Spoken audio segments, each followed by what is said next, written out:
Hello friends, myself Bhumika Parmar from Ashwamik Vidyalay. In last video we had seen up to question number 3. Today's video we are going to see question number 4 and onwards. ये जो है 7.1 exercise का question number 4. तो fourth question में क्या कहा गया है? What fractions of a day in 8 hours?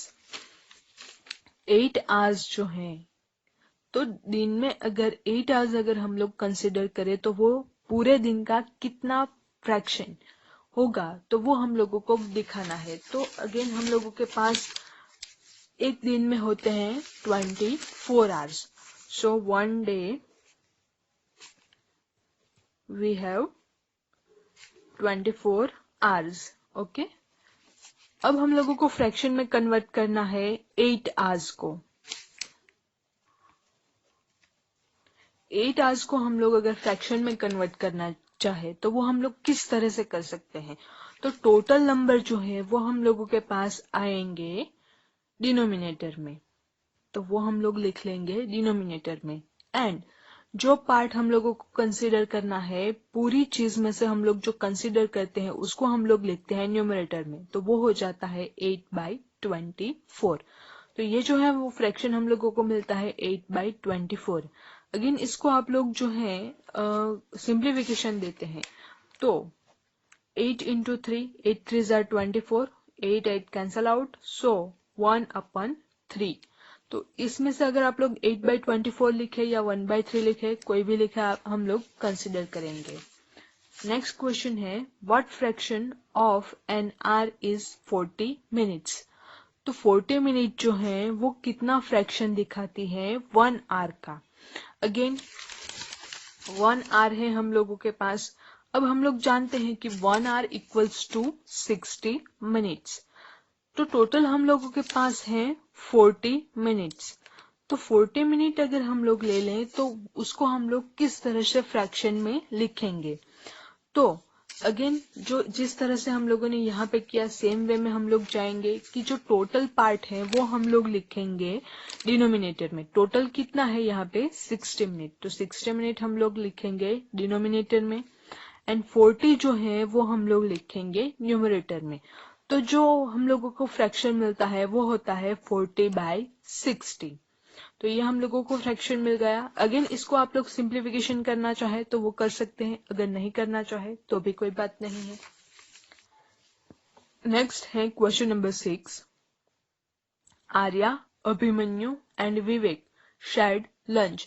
तो ये जो तीनों बच्चे हैं वो एक आध स्कूल में पढ़ते हैं एंड वो स्कूल में वो बच्चे जो हैं वो अपना लंच हर रोज शेयर करते हैं. जैसे आप लोग भी अपने फ्रेंड्स के साथ लंच जो है वो शेयर करते होंगे, ठीक उसी तरह से ये जो तीनों बच्चे हैं आर्या, अभिमन्यु एंड विवेक वो अपना लंच शेयर करते हैं. Arya has brought 2 sandwiches, one made of vegetable and one of jam. तो आर्या जो है वो अपने लंच बॉक्स में 2 सैंडविच लाई है. उसमें भी वेरिएशन है. वो कौन सा कि एक सैंडविच जो है वो वेजिटेबल से बनाई गई है, एक सैंडविच में वेजिटेबल्स रखे गए हैं. एंड जो वन ऑफ जाम, तो एक सैंडविच जो है वो जाम की सैंडविच है. The other 2 boys forgot to bring their lunch. बाकी के जो बच्चे हैं आर्या एंड अभिमन्यु एंड विवेक, तो ये जो दोनों बच्चे हैं वो अपना लंच बॉक्स लाना ही भूल गए. आप लोग भी कभी कभी अपना लंच बॉक्स ले जाना स्कूल में भूल जाते हैं ना. Arya agreed to share his sandwiches so that each person will have an equal share of each sandwich. तो आर्या क्या करती है कि अपने दोस्त हैं दोनों अभिमन्यु एंड विवेक, तो दोनों को अपना लंच बॉक्स जो है वो शेयर करने के लिए अग्री हो जाती है, रेडी हो जाती है. और इस तरह से शेयर करती है कि ताकि सारे के सारे जो बच्चे हैं तीनों के तीनों उनके लिए इक्वल पार्ट जो है वो आए. अब उसके अकॉर्डिंग क्वेश्चंस दिए गए हैं दो, वो उसके आंसर हम लोगों को देने हैं. A. How can Arya divide his sandwiches so that each person has an equal share? वो किस तरह से सैंडविच को शेयर करेंगी? तो उसके पास टोटल दो सैंडविच हैं. उस दोनों सैंडविच को वो 3 हिस्सों में बांट देंगी. तो उससे अकॉर्डिंग उसके 3 इक्वल हिस्से कर देंगी. 2 सैंडविच के 3 इक्वल हिस्से करने से जो है सारे बच्चों को सेम या इक्वल शेयर जो है वो मिल जाएगा। What part of a sandwich will each boy receive? दोनों बच्चों को सैंडविच का कितना पार्ट जो है वो मिलेगा। अब टोटल जो है हम लोगों के पास सैंडविच जो है वो टोटल 2 सैंडविचेस हैं। उसके पार्ट हम लोगों को करने हैं 3।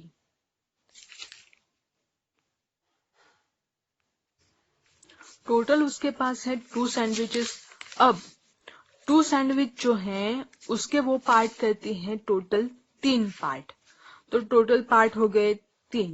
अब 3 में से हर एक बच्चे को एक एक पार्ट जो है वो मिलेगा। तो यहाँ पे क्या पूछा गया है कि what part of a sandwich will each boy, यानी कि एक बच्चे को कितना जो है वो सैंडविच का पार्ट मिलेगा। तो ऑब्वियसली 1 पार्ट। सो यहाँ पे हम लोगों का आंसर जो है वो आएगा 1/3। नेक्स्ट क्वेश्चन, कंचन डाइज ड्रेसेस। तो कंचन जो है वो अपने ड्रेसेस को डाई कर रही हैं। She had to dye 30 dresses. उसको टोटल 30 ड्रेसेस को डाई करना है। She has so far finished 20 dresses. तो उसने क्या किया कि 20 ड्रेसेस जो है उसको डाई कर लिया है ऑलरेडी, यानी कि 20 ड्रेसेस में उसका काम जो है वो खत्म हो चुका है। What fraction of dresses has she finished? तो उसने कितने पार्ट, जो कितना फ्रैक्शन है वो ड्रेसेस का कंप्लीट कर दिया होगा। तो उसके पास है टोटल 30 ड्रेसेस। उसमें से उसने डाई करने का काम कर दिया है 20 ड्रेसेस का। तो फ्रैक्शन हम लोगों को मिल गया इजिली 20/30। सेम वे में right the natural numbers from 2 to 12। What fraction of them are prime numbers? हम लोगों को क्या करना है, 2 से लेके 12 तक के नंबर लिखने हैं। अब ये जो सारे नंबर्स हम लोग लिख लेते हैं पहले तो 2 से लेके हम लोग स्टार्ट करते हैं 2, 3, 4, 5, 6, 7, 8, 9, 10, 11 एंड 12। तो ये जो है हम लोगों ने लिख लिया 2 से लेके 12 तक के नंबर्स। अब What fractions of them are prime numbers? अब उसके आंसर के लिए सबसे पहले आप लोगों को प्राइम नंबर्स की डेफिनेशन जो है वो आनी चाहिए। तो प्राइम नंबर्स हम लोग किसको बोलते हैं, तो नंबर खुद एंड उसका जो फैक्टर है वो 1 एंड वो नंबर खुद होगा तो हम लोगों को वो नंबर जो है वो प्राइम नंबर मिलता है। जैसे अगर हम लोग 2 देखें तो 2 का अगर हम लोग फैक्टर निकालते हैं तो 2 का फैक्टर हम लोगों को 1 एंड 2 सिर्फ 2 ही फैक्टर्स मिलते हैं। सेम वे में 3, 5, 7 एंड 11। तो ये जो है वो सारे के सारे प्राइम नंबर्स है 2 से लेके 12 में। सो 1, 2, 3, 4 एंड 5 जो है वो टोटल प्राइम नंबर्स हम लोगों को मिलते हैं। अब हम लोगों को क्या फाइंड करना है कि फ्रैक्शन कितना होता है। तो टोटल हम लोगों के पास कितने नंबर हैं, 11 नंबर। तो 11 में से प्राइम नंबर्स जो है वो 5 हैं। तो फ्रैक्शन कितना होगा, 5/11। 5 जो है वो न्यूमरेटर में जाएगा, 11 जो है वो डिनोमिनेटर में जाएगा। तो इस तरह से हम लोग जो है वो फ्रैक्शन निकाल सकते हैं। Same question, what right the natural numbers from 102 to 113। तो वो आप लोगों को होमवर्क में करना है। 102 से लेके 113 तक के नंबर लिखिए, उसमें से प्राइम नंबर्स जो है वो निकालिए एंड प्राइम नंबर्स निकालने के बाद कितना फ्रैक्शन जो है वो फाइंड करना है। सेम वे जैसे हम लोगों ने अगले क्वेश्चन में किया था, क्वेश्चन नंबर 8 में।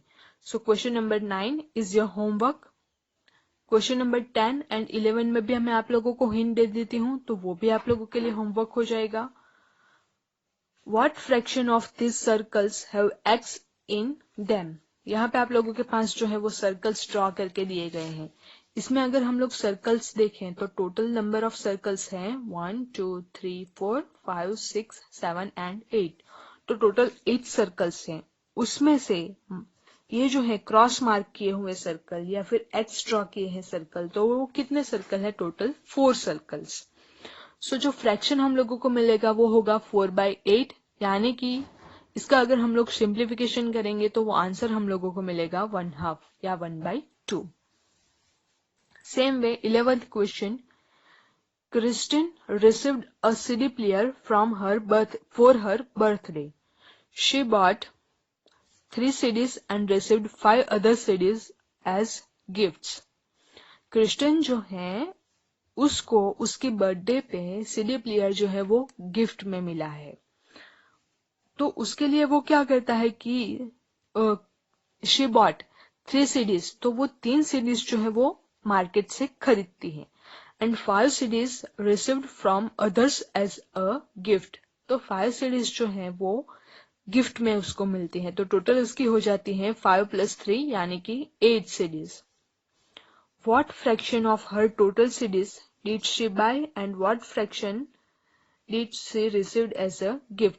तो टोटल उसके पास सीडीज जो है वो 8 हो जाती है, यानी कि उसके मार्केट से जो खरीदी हुई सीडीज है उसका फ्रैक्शन देखे तो वो हो जाता है 3/8 एंड उसने जो गिफ्ट में उसको मिली है उस सीडीज को वो फ्रैक्शन हम लोग निकालते हैं तो वो हो जाता है 5/8। तो इस तरह से हम लोगों को फ्रैक्शन जो है वो फाइंड कर सकते हैं। अब नेक्स्ट वीडियो में fraction on the number line, तो फ्रैक्शन को हम लोग नंबर लाइन पे किस तरह से डिनोट कर सकते हैं तो वो हम लोग नेक्स्ट वीडियो में देखेंगे। Thank you.